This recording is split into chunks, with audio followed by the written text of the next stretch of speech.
Днес Хасково прилича на строителна площадка.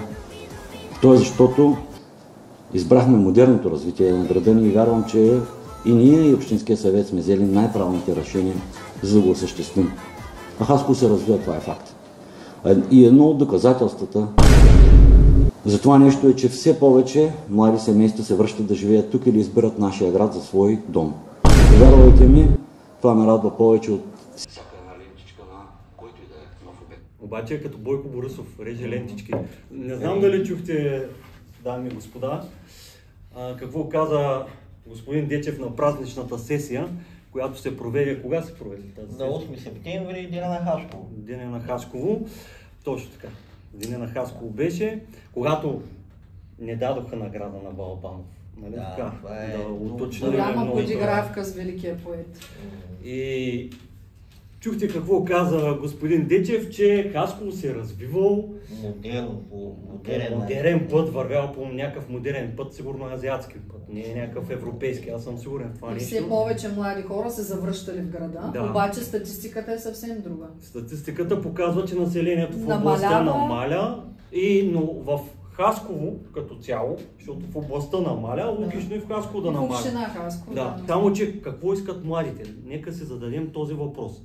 Да, прав е от една страна, искат инфраструктура. Само че каква е инфраструктурата в област Хасково, няма да казвам, но град Хасково специално.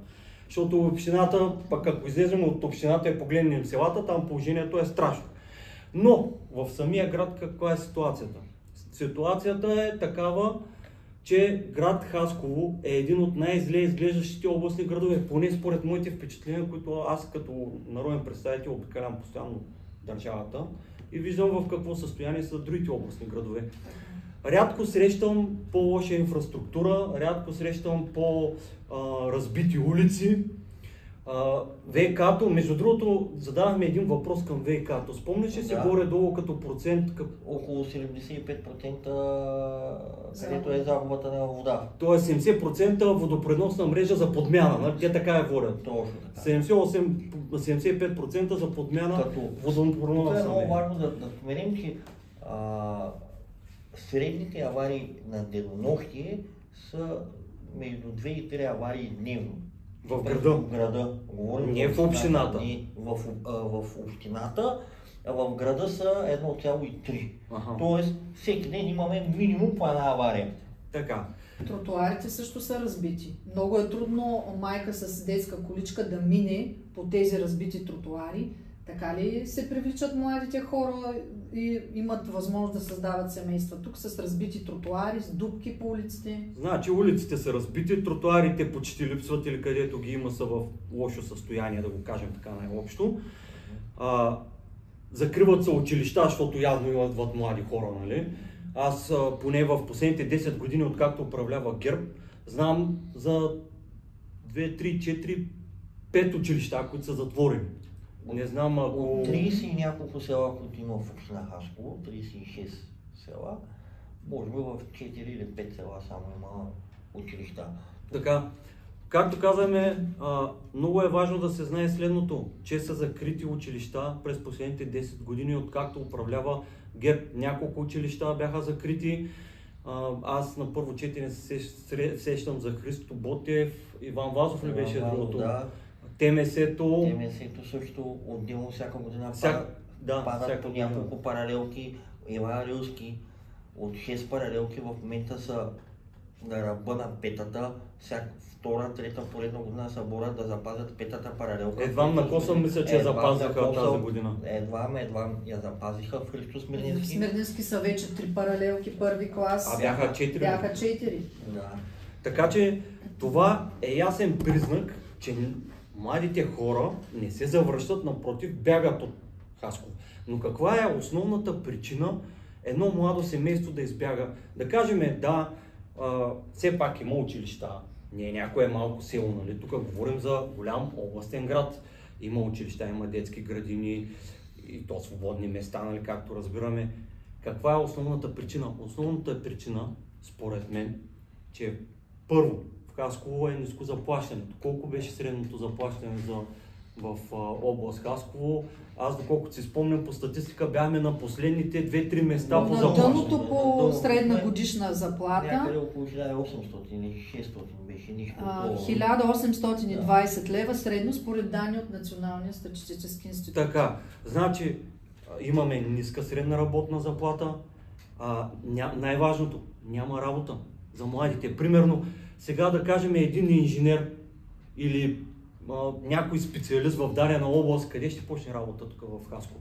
Имаме няколко малки предприятия, които свиват все повече своето производство. Отвориха големи магазини, които тип молове, да, нали.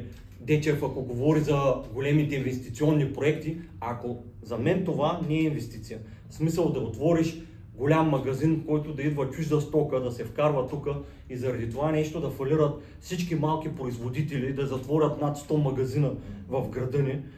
Когато отвориха, нали, последния път, като отвориха един от тези молове или комплекси, как ги наричат това, те ни отварят... Страда малки и средния бизнес. Абсолютно. За сметка на големите вериги. Точно така.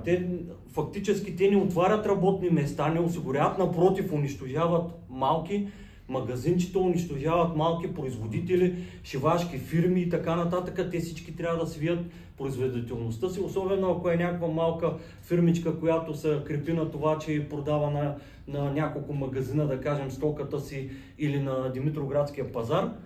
Когато отворят някоя голяма търговска верига, какво се случва? Тя наводнява с ниски цени, с ефтина стока, може и да не е чак толкова качествена, но за сметка на това е ефтина. При положение, че хората в града ни получават ниска работна заплата, те тичат и гледат, търсят цената. Логично, всеки човек търси цена. Друг проблем е, че не се откриват места за високо квалифицирани кадри. Именно, няма аз как да привлечем висшистите. Именно, с това почнах. Когато нямаш заводи, когато нямаш фактически, за да привлечеш млади хора, ти трябва да направиш така, че да дойдат фирми, да направиш така обстановка, че да дойдат фирми, които да инвестират, ако ще докарваш големи западни фирми, нали? Трябва да докараш такива фирми, които да инвестират в производство на някакви компоненти, части и така нататък. Нали? Един типичен пример е Язакито, макар че там е малко по-специално, но типичен нещо от този сорт, ако искаш да задържиш млади хора в нашия град. А всъщност кой създава подходящи условия, за да привлече инвеститори, и то големи инвеститори, които да създадат много работни места? Кмета на общината. Той ги създава подходящите условия и привлича инвеститори. За местния бизнес е важно, да, как процедира кмета, но какво да говорим, когато имаме едно корумпирано и продажно управление, нали, което прави всякакви схеми и далавери, така да се каже. Защото не видяхме, нали, вчера пуснати един клип от крайните зони на града ни. В общи линии това представлява... Това е цялостната картинка. Картинката в общ вид на ситуацията в града ни. В града ни, да.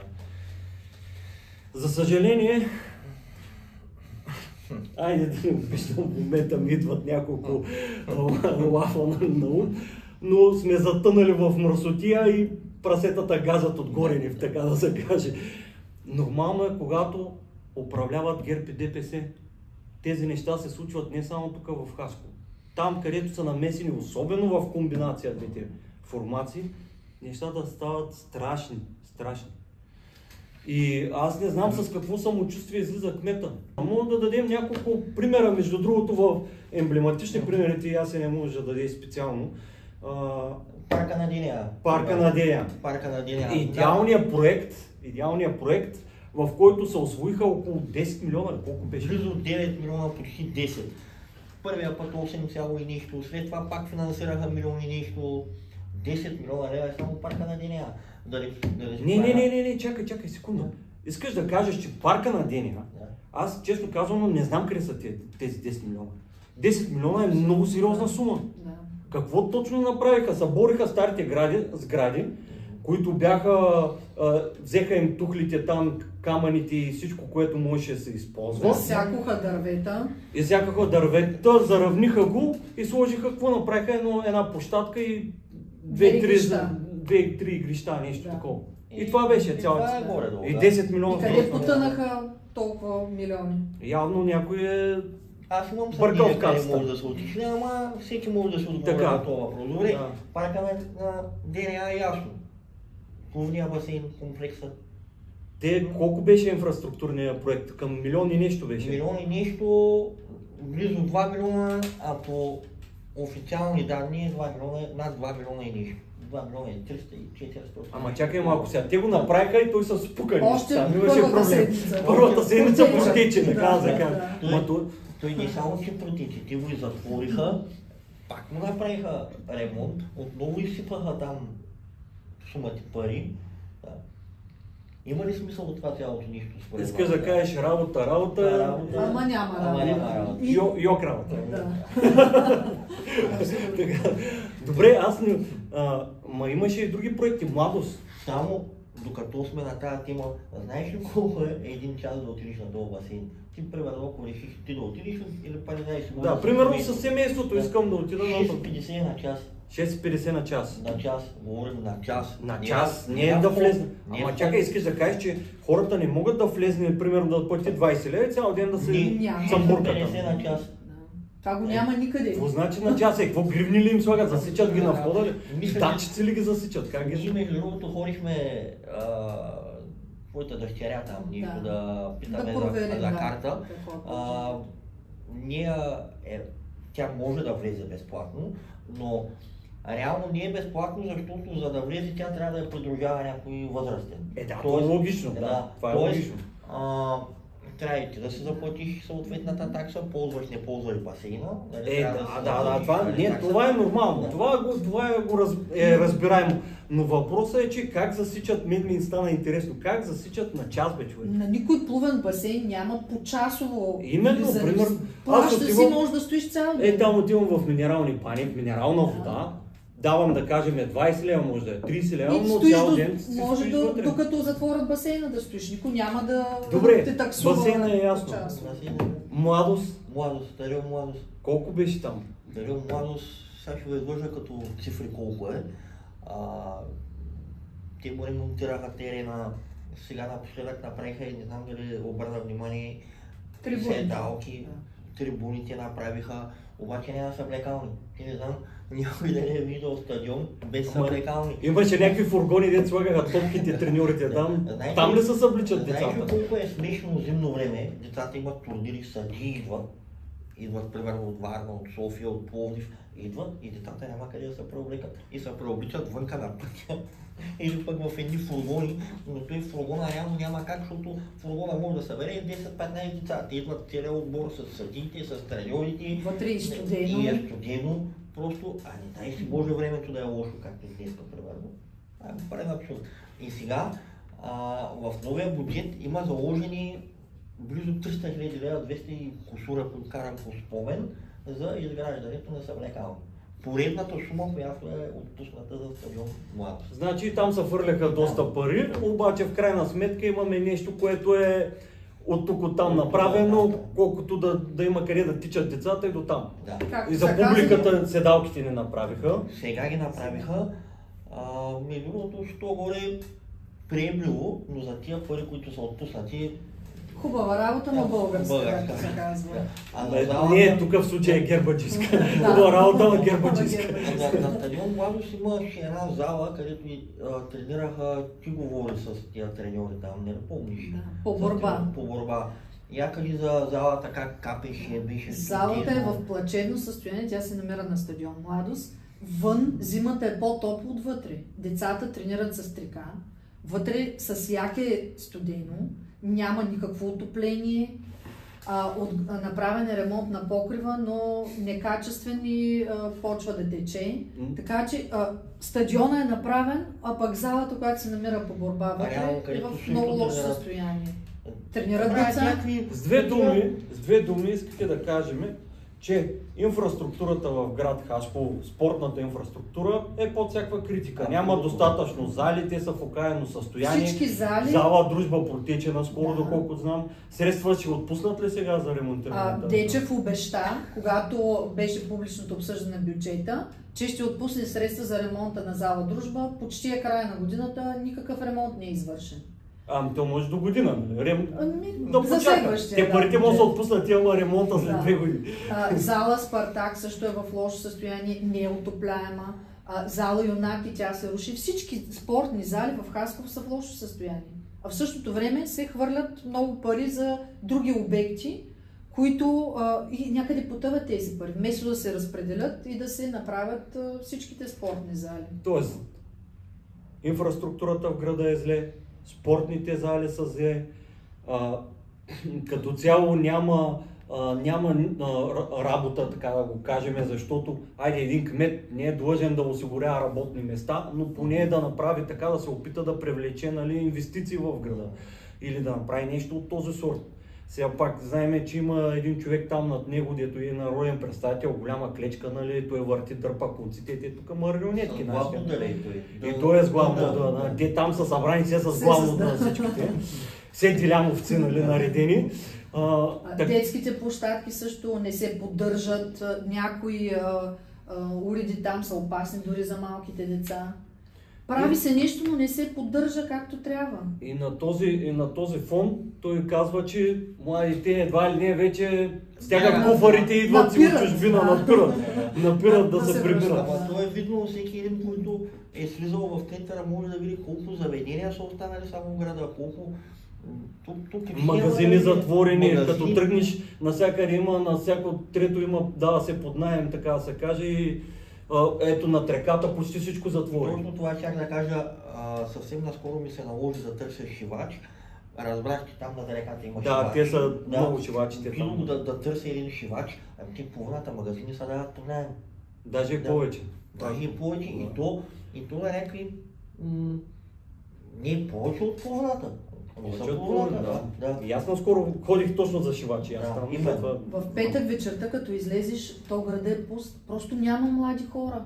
Между другото, един от големите показатели в един град дали има млади хора и дали те се увеличават или намалят са дискотеките.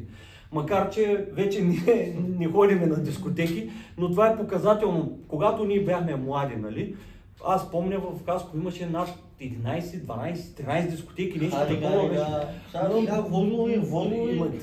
Как се сети за Халигали? Аз за мелодия се сетих и за тези проблеми.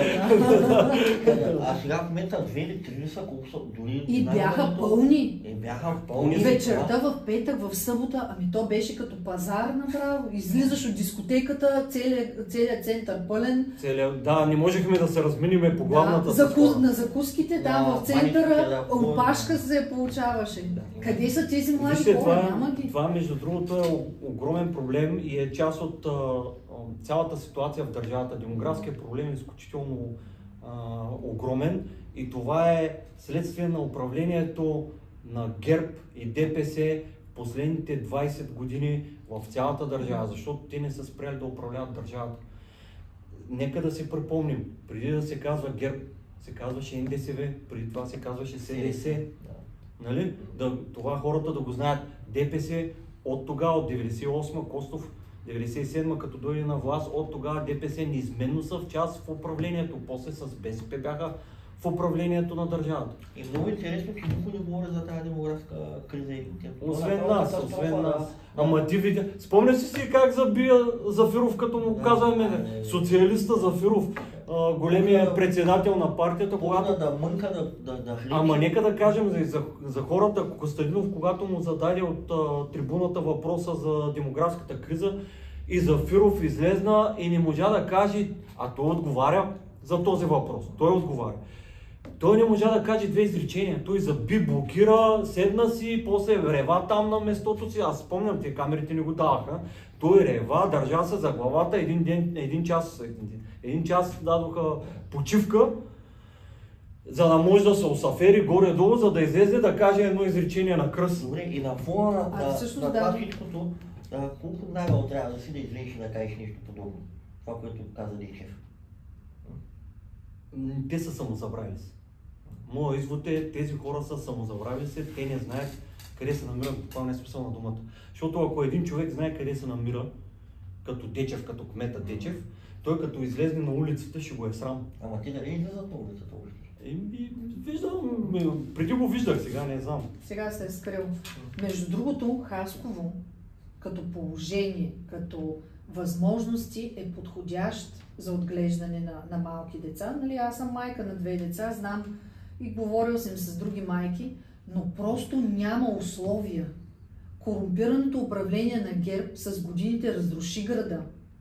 И от един хубав град, в който наистина има условия, има възможности за отглеждане на малки деца и за създаване на семейства, корумпираното управление на ГЕРБ го направи град в разруха, който всъщност отблъсква младите хора, а не ги привлича.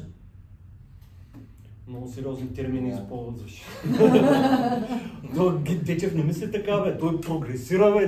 Не го ли чу какво каза? Голям прогрес, Модерен град, прогресираш, отива на западноевропейски, не азиатски. Младите хора не мислят така като него. Той явно живее в някаква паралелна вселена. Щом напускат града ни, логично. Явно не мислят така. И нищо друго интересно каза Дечев, че той заедно с Общинския съвет взимате най-правилните решения.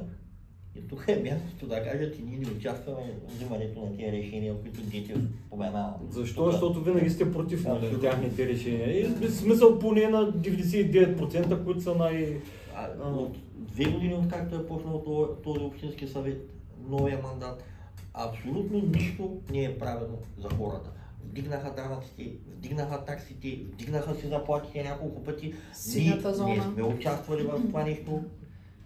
Желая дълбоко да го початая, никога не сме подкрепили тия неща. И после Дечев излиза и казва, че младите хора избрали Хасково на фона на И всъщност той ги отблъсква с дигането на такси, данъци, синя зона, така ли? За социална политика пък въобще да не говори.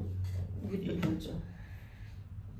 Ние имахме и доста предложения, между другото, които бяха отвърлени, които не бяха лоши предложения, не бяха и скъпи, имаше неща като които за подпомагане за спорта, нали, за училищата имаше някакви предложения. За училищата сме имали, за кръводаряването също. За кръводаряването беше много добро предложение. Но това са хора и то нарочно предлагаме неща, ние даже не предлагаме неща, които струват пари много, нали, на общината.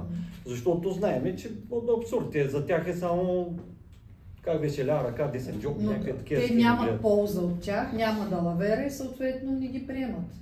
Значи в крайна сметка стигаме до следния извод. Дечев не знае къде се намира. Абсолютно. Управлява областен град, който явно не познава и смята, че прави някакво западноевропейско развитие, но като гледа... Между другото, те западноевропейските градове така западат, че... Между другото... Наистина може да приличаме вече на западноевропейски Не градове. знам Дечев какво управлява, ако не управлява, но показателно беше реакцията на гражданите на Хасково вечерта на празника на града, когато бяха на Площадка Спартак. Спартак, да, точно така. Да. Не знам от вас кой присъства, кой не присъства, но такова освиркване. Аз присъствах наистина. Да. Просто така. Тоест гражданите освиркаха Дечев, така ли? Освиркаха Дечев. Абсолютно. Да. Може Цялата би публика. това е сходно, не знам колко от хората помнят. Георги Иванов, когато беше на власт, последния му мандат, как беше освиркан там за едни крави, нали, който не го харесва да ходи да пасе кравите. Нещо сходно, да не кажа в по-голяма степен, се случи на площадка Спартак. Хората показаха народната любов към Дечев. На което е абсолютно показателно. Ами какво очаквате от човек, който най-голямото му постижение е да докара 100 дрона тук, да дига да го рекламира еврото? Хората 80% ние събираме подписи за референдум, не знаем много добре. Голям процент от хасковли не желаят еврото, с който се срещна огромен процент. Сега не мога да кажа точно някаква цифра, но огромен процент от хасковли, които не желаят еврото, въвеждане на еврото. Но тези хора са неадекватни, не знаят как да действат, не знаят как да управляват града.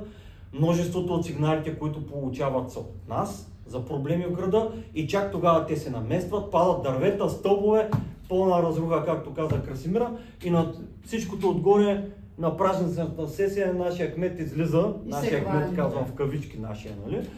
господин Дечев излиза и се хвали, че прави някакво велико развитие, тук едва ли не, тук Хасково е някакъв най-великият град. високотехнологичен град. Да, нали?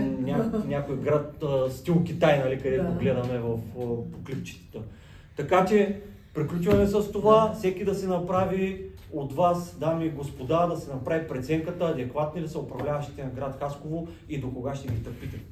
Уважаеми съграждани, излизам с един призив към вас. Ако имате какъвто и да е сигнал или забележите някаква нередност, посетете сайта ни, сигнализирайте и ние ще обърнем незабавно внимание на това.